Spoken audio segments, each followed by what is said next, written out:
short essay from Errico Malatesta. It's called Our Program, translated from Il Nostro Programma, L'Agitazione, Ancana the 1st, number 1, March 14, 1897.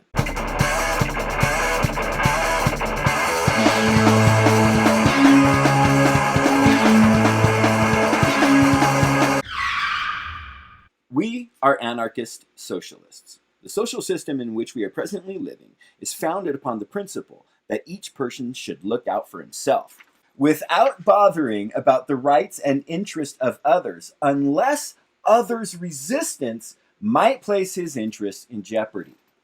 Every individual is out to ensure that he gets every possible means of enjoyment, even if others suffer, even by subordinating those others and making instruments of them. This is a war of each against all and all against each.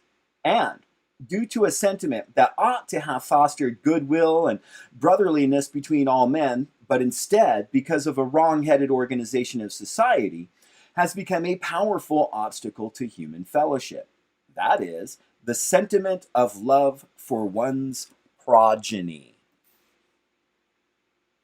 Each person hands on to his children the advantages he has struggled to win. And so the privileges won by individuals are consolidated and added to and become class privileges.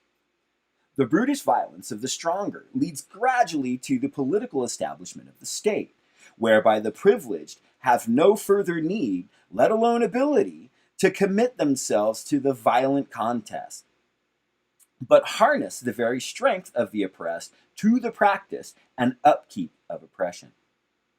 And the plain and simple theft of the fruits of other men's labors flourishes as private ownership of the land and of all the means of production, and in the lawful right to set others to work for one's own benefit.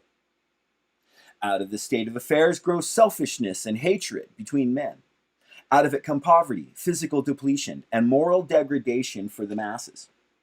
Out of it come criminality and prostitution, warfare, and as well as the melee, uncertainty, and fear that afflict the wealthy, almost as payback, a meager and dismal payback, for the unspeakable suffering that they inflict upon the poor. This state of affairs we seek to abolish, in order to replace it with a society rooted in cooperation and solidarity, wherein everyone enjoys equal entitlement to the blessings of society, and where everybody contributes to society through his effort. We want to see again the land and all natural resources, the shared inheritance of all human beings. We want capital, that is, the instruments of labor, machines, housing, and all manner of provisions, which are the accumulated product of the toil of present and past generations of workers, returned to the workers.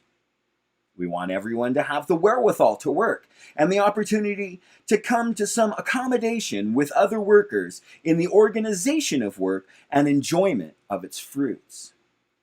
We want the people to genuinely recover their sovereignty and putting an end to a system in which the few, in the name of some purported divine right or on behalf of some supposed will of the people, prescribe a rule to suit themselves, start a new society in which all are truly free, and, through free association and federation, look to cooperation and solidarity as the means of exercising their own freedom without trespass against the freedoms of others.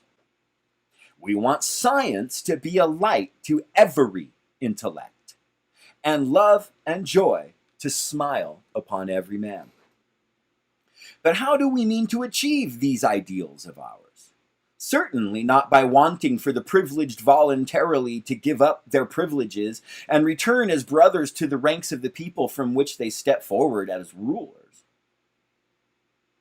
The privileged classes have always been deaf to the lamentations of the wretched, always been blind to the pressing demands of the times.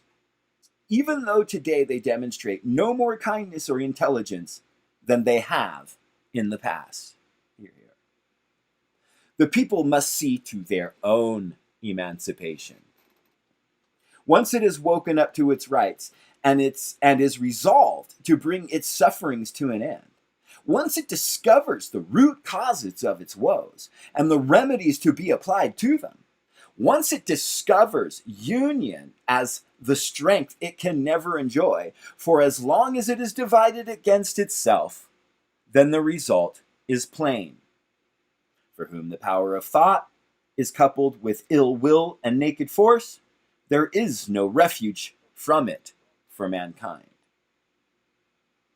Our mission, therefore, is to spread the ideas of emancipation and to encourage and lend a hand in the organization of the people's strength.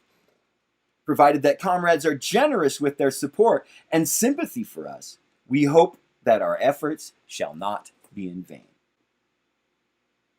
Let's see, he's got that quote, the quote there, the 3-line, for when the power of thought is coupled with ill will and naked force, there is no refuge from it for mankind, is it's from Dante's Inferno, lines 55 to 57.